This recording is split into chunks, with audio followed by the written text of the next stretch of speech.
Hello అండి అందరికీ. ఇక్కడ నేను చూపిస్తున్న శారీకి బ్లౌజ్ని నేను ఏ విధంగా స్టిచ్చింగ్ చేశాను అన్నది ఇక్కడ మీతో షేర్ చేసుకుంటున్నాను.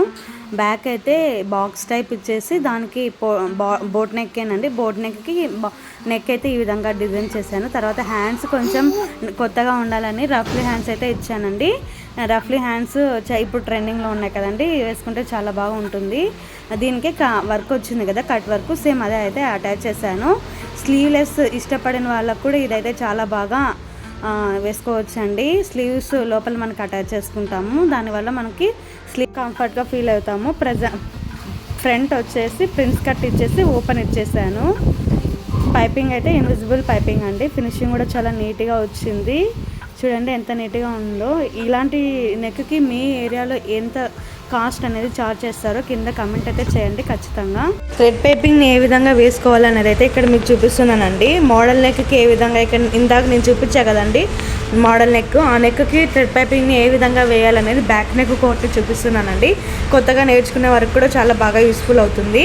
ఫస్ట్ అయితే మనము ఒక 1 ఇంచ్ లేదా 1.5 లేదా 1.5 మనకి ఏ విధంగా అనుకూలంగా ఉంటే అంత సైజు క్రాస్ పీస్లు అయితే తీసుకోవాలండి. ఈ విధంగా అన్నీ అటాచ్ చేసేసుకోవాలి. అటాచ్ చేసుకున్న తర్వాత క్లాత్ మధ్యలోకి నేను చూపిస్తున్నా చూడండి, ఈ విధంగా క్లాత్ మధ్యలోకి థ్రెడ్ని పెట్టి మనము ఈ విధంగా అయితే కుట్టాల్సి ఉంటుంది. ఫస్ట్లో కుట్టేటప్పుడు క్లాత్ని మనం లాక్కోవాలి, లేకుంటే అక్కడే స్ట్రక్ అయిపోతుంది. మనం లాక్కుంటే క్లాత్ని ఈజీగా మూవ్ అవుతుంది, బ్యాక్ అనేది ఈజీగా మూవ్ అవుతుంది. ఈ విధంగా కొన్ని టిప్స్ అనేది మనం ఫాలో అయితే ఖచ్చితంగా ఈజీగా, అంటే థ్రెడ్ పైపింగ్ వేయడానికి రాని వాళ్ళు చాలామందే ఉంటారు. అంటే డబల్ ఫుట్తో ఏ విధంగా వేయాలి, నేనైతే ఇక్కడ డబల్ ఫుట్తోనే చూపిస్తున్నాను. మీకు చూస్తున్నారు కదా, థ్రెడ్ పైపింగ్ని డబల్ ఫుట్తో వేస్తే మనకి ఫినిషింగ్ రాదు అంటారు, కానీ నేను ఇక్కడ మీకు వేసి చూపిస్తాను. చాలా నీట్గా ఉంటుంది. సేమ్ బొటిక్లో ఏ విధంగా అయితే ఉంటుందో ఫినిషింగ్ అదే విధంగానే ఉంటుందండి. మనం కూడా చాలా ఈజీగా అనేది కుట్టుకోవచ్చు. ఇంట్లో టైలరింగ్ చేసే వాళ్ళకైతే ఈ వీడియో అయితే చాలా బాగా యూస్ఫుల్ అవుతుంది. ఇంకా ఈ వీడియోని ఎవరైనా కొత్త వాళ్ళు చూస్తున్నట్టయితే వీడియోని లైక్ చేయండి. ఇంకా మన ఛానల్ కూడా సబ్స్క్రైబ్ చేసుకోకుంటే ఖచ్చితంగా సబ్స్క్రైబ్ చేసుకోండి. ఇలాంటి వీడియోస్ అయితే మన ఛానల్లో రెగ్యులర్గా పోస్ట్ చేస్తూ ఉంటాము. ఇంకా డిజైన్స్ కూడా పోస్ట్ చేస్తూ ఉంటాము, ఈజీగా చూసుకోవచ్చు, నోటిఫికేషన్ వస్తుంది కాబట్టి. ఇక్కడ సేమ్ మనకి ఎంతైతే కావాలనుకుంటామో అంత తీసుకొని ఈ విధంగా క్రాస్ పీస్ మధ్యలో థ్రెడ్ పైపింగ్ని అయితే పెట్టుకోవాలి. పైపింగ్ తాడ్ అనేది వస్తుందండి, ఆ నెంబర్ అనేది ఉంటుంది దానికి. లేకుంటే మనకి medium size, small size, big size కూడా ఉంటాయి. నేనైతే మీడియం సైజ్ తీసుకున్నాను. ఇక్కడ మీడియం సైజ్ తీసుకొని ఇక్కడ పైపింగ్ అనేది స్టిచ్ చేస్తున్నాను. స్మాల్ సైజ్ అయితే ఇంకా చాలా చిన్నగా వస్తుందండి, దానికి కొంచెం చిన్నగా కొందరు లైక్ చేస్తారు, కొందరు లైక్ చేయాలి. దానికోసం అయితే నేను మీడియం సైజ్ అయితే తీసుకున్నాను. ఇంకా తీసేసుకొని కట్ చేసుకోవాలి. ఇప్పుడు అంతా అయిపోయింది కదా, లాస్ట్లో కొంచెం అయితే ఉంచుకున్నాను, లేకుంటే నాకేమైనా తక్కువ వస్తే అక్కడ జాయిన్ చేసుకుంటాను అనమాట. దానికోసం అయితే ఒక బెత్తడైతే వదిలేసాను. ఇంకా 1/2 ఇంచ్ అనేది ఖర్చు పెట్టుకొని ఈ విధంగా అయితే అంతా కట్ చేసేసుకోవాలి. మనకి 1/2 ఇంచ్ ఉంటే సరిపోతుందండి.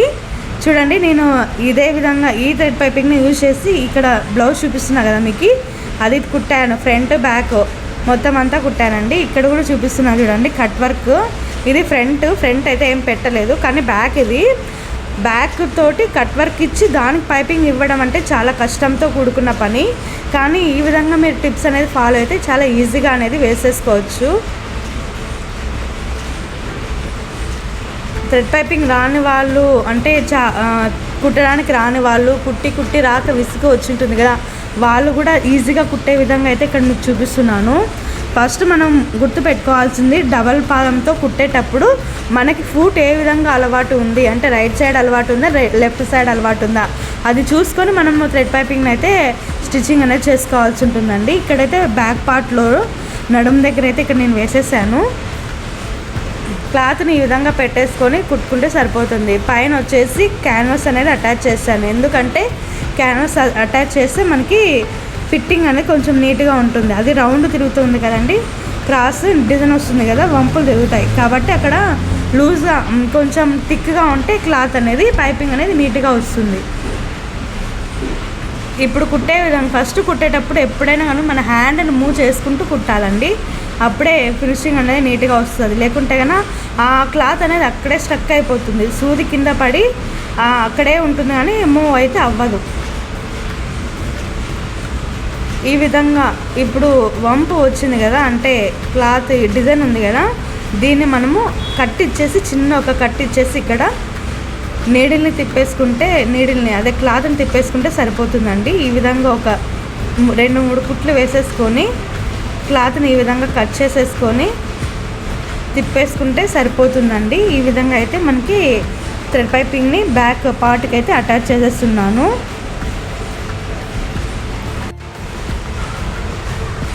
డిజైన్ని ఏమాత్రం కూడా మనము డిస్టర్బ్ చేయకూడదు. అంటే లాగినామనుకోండి మొత్తం బ్లౌజ్ మొత్తం పాడైపోతుంది. అలా లాగకుండా జస్ట్ హ్యాండ్ మూమెంట్ ఇచ్చుకుంటూ మనం అనేది ఇవ్వాలండి పైపింగ్ అనేది.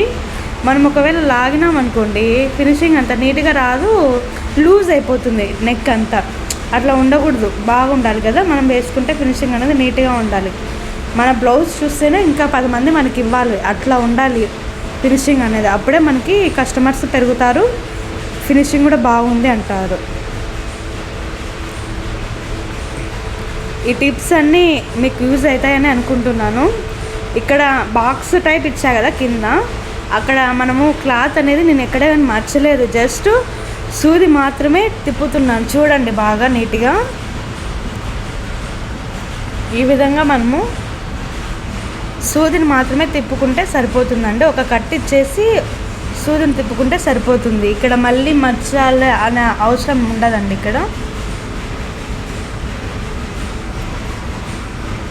మొత్తం అంతా నెక్ ఏది విధంగా ఉంటుందో సేమ్ అదే విధంగానే మనము అటాచ్ చేసేసుకుంటే సరిపోతుంది. ఇంకా మన ఛానల్ ఎవరైనా కొత్తగా చూస్తున్నట్టయితే మన ఛానల్ని లైక్ చేయండి, ఛానల్ని సబ్స్క్రైబ్ చేసుకోండి. ఇంకా ఈ వీడియోని కూడా లైక్ చేయండి ఫ్రెండ్స్.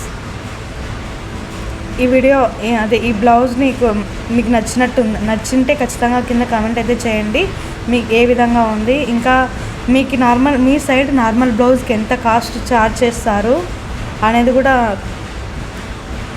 కమెంట్ చేయండి. కాస్ట్ ఎప్పుడైనా కూడా ఏరియాని బట్టే ఉంటుంది, ఏరియాని బేస్ చేసుకునే ఉంటుంది. మీ సైడ్ ఎంత ఉంది నార్మల్ బ్లౌజ్కి అనేది కింద అయితే కమెంట్ చేయండి ఫ్రెండ్స్ ఖచ్చితంగా.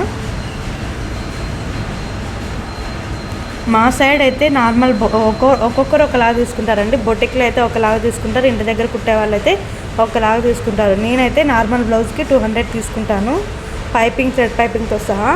లేదంటే నార్మల్గా థ్రెడ్ పైపింగ్ కాకుండా నార్మల్ అయితే 150 తీసుకుంటానండి.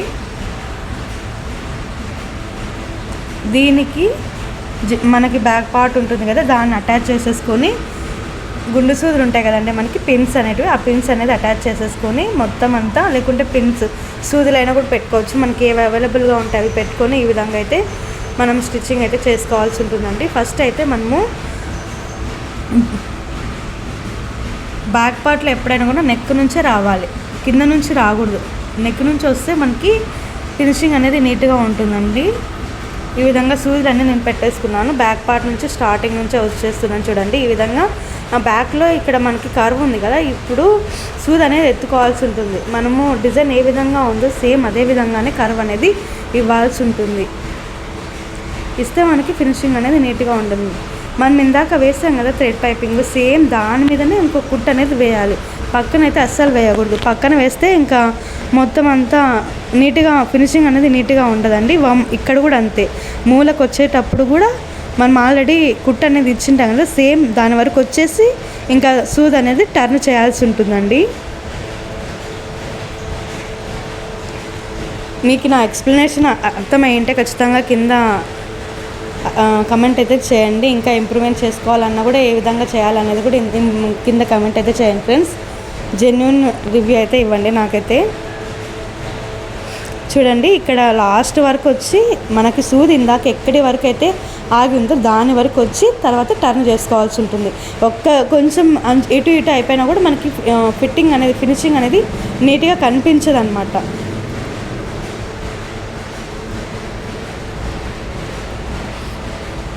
ఇక్కడ కూడా సేమ్ ఎదురు బదురు రావాలి, అంటే ఆపోజిట్ సైడ్లో సేమ్ ఒకే లెవెల్లోనే ఉండాలి. కొంచెం పైకి లెఫ్ట్ సైడ్ది పైకి, రైట్ సైడ్ కిందికి అట్లా ఉంటే అంత బాగా అనిపిదండి. అప్పుడే తెలిసిపోతుంది మనకి ఫినిషింగ్ అనేది నీట్గా ఉండదు అనేది. ఇట్లా చేసుకుంటే మనకి నీట్గా కొంచెం నిదానమైన బాగా నీట్గా ఉంటుందండి ఫినిషింగ్ అనేది. ఇంకా మనకి బ్లౌజులు కూడా ఇచ్చే అవకాశం పెరుగుతుంది. నీట్గా అయినా పర్వాలేదు, కొంచెం లేట్గా అయినా పర్వాలేదు, నీట్గా కుట్టడం మనం నేర్చుకోవాలి. కట్ ఇచ్చేసుకుంటే సరిపోతుంది. ఇప్పుడు మనము ఎక్స్ట్రా ఉన్న క్లాత్ని మొత్తం బ్యాక్ పార్ట్లో నడుము దగ్గర కూడా ఈ విధంగా అయితే కుట్టు ఆల్రెడీ వేసాం కదా, దాని మీదనే ఇంకొక కుట్టు వేసేసుకుంటే సరిపోతుంది. ఇక్కడ కూడా ఇంకా ఎక్స్ట్రా ఉన్న ఫ్యాబ్రిక్ని మొత్తం అంతా కట్ చేసుకొని దాని మీద ఇంకొక అనిగే కుట్టు వేసుకుంటే సరిపోతుందండి. ఇంకా బ్యాక్ పార్ట్ అయితే కంప్లీట్ అయిపోతుంది. వెనకాల టక్స్లు అయితే ఇవ్వాల్సి ఉంటుంది.